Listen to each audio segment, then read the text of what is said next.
a small Nordic nation, yet among the countries with the highest quality of life on the planet. What surprises many is that its prosperity did not come from industrial revolutions or groundbreaking inventions. This nation rose to become a global economic powerhouse, largely thanks to an extraordinary streak of geological luck. Time after time, Norway happened to discover valuable resources of immense worth exactly at pivotal moments in history. But wealth that comes too easily can quietly create an unseen risk that not everyone recognizes. In this video, we'll explore why Norway was able to become so astonishingly wealthy, why long-term prosperity can turn into a dangerous trap for the future, and what will happen if the world becomes less dependent on oil, the most vital lifeline of Norway's economy. Let's uncover the paradox of a nation so wealthy that its very prosperity becomes a problem. Back in 1969, more than 200 exploration wells had been drilled in Norway's North Sea, yet no oil had been found, and this didn't really surprise anyone. 10 years earlier, the Norwegian Geological Society concluded that the chances of finding oil or gas under the continental shelf were almost zero. The American company Phillips Petroleum shared this belief. After years of exploration filled only with failures, they were ready to pack up and leave Norway. But right as they were getting ready to go home, the Norwegian government reminded them of their contractual obligations. They were required to drill one more well, and after recalculating, they realized that drilling was cheaper than paying the penalty. Though not very motivated, Phillips decided to give it one last try. On October 25th, 1969, as many team members had already packed their bags and were ready to leave. They drilled into well 244-1. Geologist McMurley stared at the bright yellow glow in the rock sample when exposed to ultraviolet light, a signature sign of oil being present. But he had never seen a sample glow so intensely before. He exclaimed a now famous line, "I think we just found a gold mine." And less than 2 months later, on Christmas Eve, the Norwegian government announced to the world, "We have found oil." That seemingly reluctant drilling decision changed the fate of Norway forever. From being the poorest country in Scandinavia, Norway rose to become one of the richest nations in the world. In fact, by GDP per capita, Norway is wealthier than Singapore, Qatar, and the United States. During the Viking Age, Norway was considered the poorest kingdom in Scandinavia.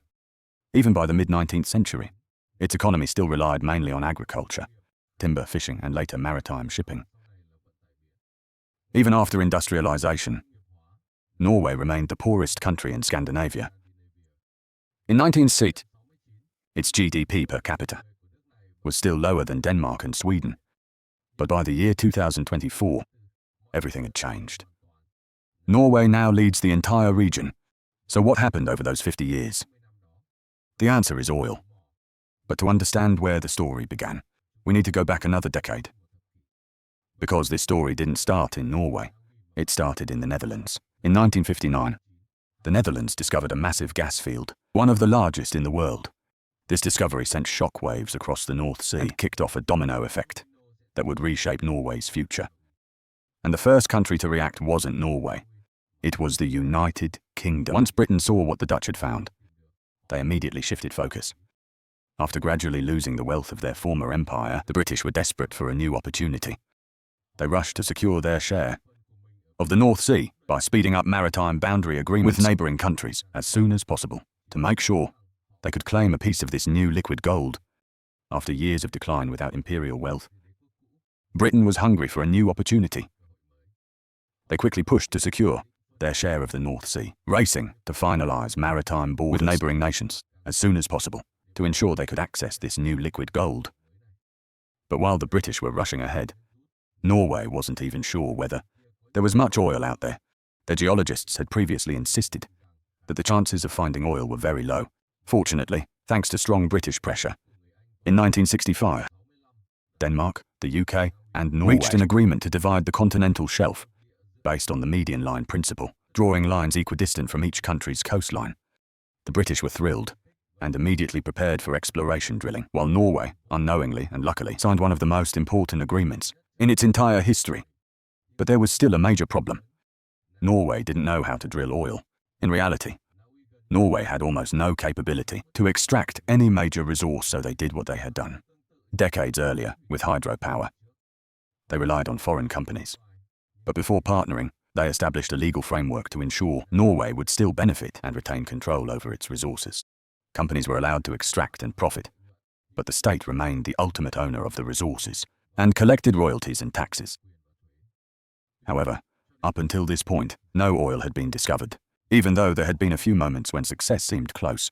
For example, in 1967, ESO discovered the Banda oil field with an estimated reserve of around 400 million barrels. The only problem was that they didn't have the technology to extract that amount of oil, so everything returned to a state of waiting.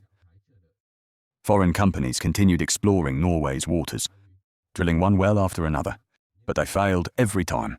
Then in 1969, everything changed. The American oil company, Phillips, discovered the Ekofisk field, and unlike Banda, Ekofisk was entirely extractable and much larger. In fact, it became the largest ever discovered in the entire North Sea, something Norwegians had never even imagined. With an estimated 3.3 billion barrels, Norway had truly found its gold mine. And right here, timing and luck came together perfectly.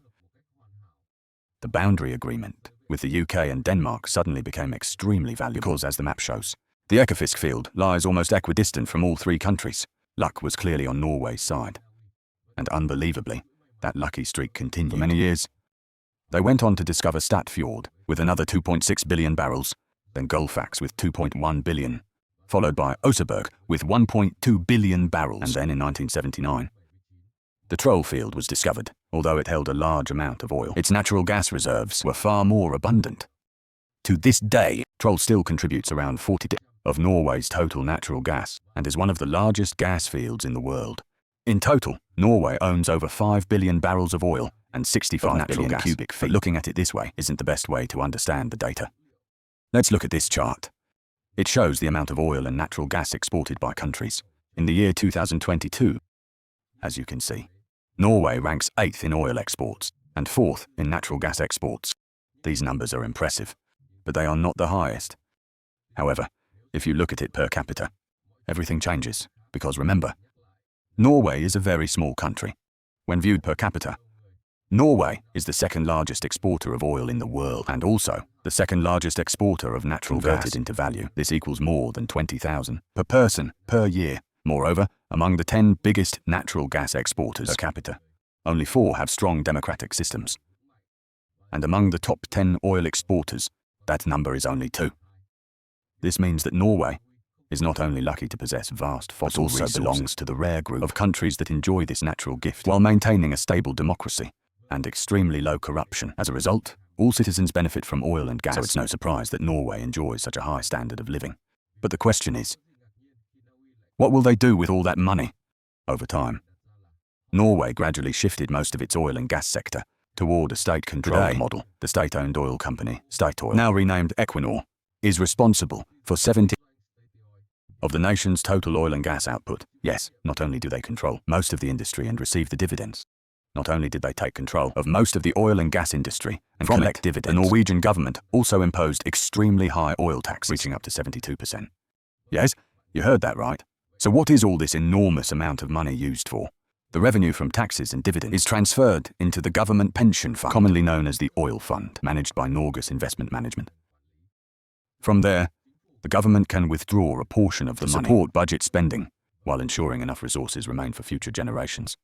The government can only withdraw a maximum equal to the fund's expected real return, which is currently 3% down, and they are not allowed to touch the principal. This is a very good mechanism, because these strict regulations help ensure the fund will last for many future generations. 80% of Norway's budget comes from non-oil revenue. We'll talk more about this later, and that further strengthens the long-term sustainability of Norway's welfare system. At this point, you may be wondering how much money this oil fund actually has. 1.96 trillion US dollars, that's roughly 356,000 for every Norwegian citizen. This oil fund is the largest state-run investment fund in the world. By far. It's nearly twice the size of Saudi Arabia's sovereign wealth fund, the PIF. Even the Kuwait Investment Authority and Abu Dhabi Investment Authority cannot compare. This means that when oil and gas reserves gradually run out and lose their value, Norwegians will not fall into hardship. At least in theory. The whole world knows that Norway has an extremely strong social safety net. Just look at how politicians in the US constantly mention Norway. This country spends 4 times the OECD average. on sickness and disability benefits, 4 times the average of the OECD. Education at all levels is taxpayer funded and completely free. Not only that, Norway spends more per student on education than any other OECD country. On average, about $20,000 a year. Whichever way you look at it, Norway is incredibly generous, and none of this would be possible without oil. But there is a small problem. Norway has made very little effort to diversify its economy. In fact, in 2023, Norway opened up 92 new exploration areas in the Arctic, a sharp increase compared to just 28 the previous year. Since 2001, Norway's oil and gas export value has risen from 414 billion kroner to 574 billion kroner. In a world increasingly focused on sustainability, Norway seems largely unconcerned. Today, oil and gas account for up to 60% of the country's total export value. This might make you wonder, so what are Norway's other exports? Fish accounts for 9%, machinery 3%, aluminum also 3%, and the remaining sectors are shrinking further. In fact, Norway has built almost no other major industry besides oil and gas. And this is the message we want to emphasize. The Norway model is not something any country can simply replicate. Only a handful of nations in the world are as lucky as Norway, and the only reason they aren't as prosperous is because they aren't true democracies. Norway is the perfect example of luck combined seamlessly with democracy. And oil isn't the first time this has happened. Norway also possesses enormous hydropower potential today. Nearly 95% of its electricity comes from hydropower, and interestingly, even that hydropower system was not developed by Norway alone. The country relied on foreign companies to build it. Economists often point out that Norway's labour productivity is extremely high, in fact the highest among nations, not considered tax havens. Their productivity is 36% higher than that of the US, which is seen as the world's innovation hub. Sounds impressive, doesn't it? But the reality is not exactly so. According to independent estimates, if oil and gas are excluded, Norway's real productivity is only about $65 per working hour. This figure is lower than the US and comparable countries like the UK, Canada and Slovenia, and even lower than other Scandinavian nations. But even that number doesn't show the full picture. Norway also has nearly unlimited hydropower at extremely low cost, and this leads to a simple question. If energy is that cheap, why haven't they become an industrial powerhouse? The answer is simple. They became complacent. OECD data shows Norwegians work fewer hours than almost every other OECD nation, ranking just above Germany. And while the world sees a boom in new businesses and venture capital investment, Norway is moving in the opposite direction. They recorded the lowest number of startups since 2007, right at the start of the global financial crisis. Not only that, Norway's venture capital volume is lower than Sweden's, Denmark's and Finland's. What makes this even more disappointing is that Norway owns the largest sovereign wealth fund in the world. Even outside the startup sector, Norway still underinvests in research and innovation. Only 1.56% of GDP is allocated to research and development, while Sweden spends 3.4%, Finland 2.96%, and Denmark 2.89%. And these unimpressive figures in innovation, creativity, and business formation are unlikely to change. Remember, Norway spends more on education than any other nation, yet that investment doesn't seem to deliver the expected results. Norwegian students' performance in math and science is below the OECD average, and only average in reading literacy. All this happens despite spending nearly twice the OECD average per student. You might think, why does this matter? Norway has so much money from oil anyway. And you're not wrong. But as the world moves away from oil and gas, Norway's economy will certainly face resistance. And while 80% of its budget comes from sources not related to oil, remember this, nearly 10% of the private workforce is employed in the oil and gas sector. The taxes these workers pay are not counted as oil revenue. And when they spend money on food, cars, or anything else, those are also not counted as oil revenue. And don't forget, this is the highest income workforce in Norway. In reality, Norway's budget depends on oil and gas far more than they admit. Surprisingly, they haven't even conducted a serious risk assessment on this matter, which partly shows how complacent they've become. And while the government manages its sovereign fund quite prudently, it has been irresponsible in industrial policy. This failure can be summed up in a single number. The average age of Norway's 10 largest companies is 170 years. Yes, you heard that right. Norway is practically leading the world in doing nothing. And this stagnation isn't limited to heavy industry. It has spread to sectors like real estate.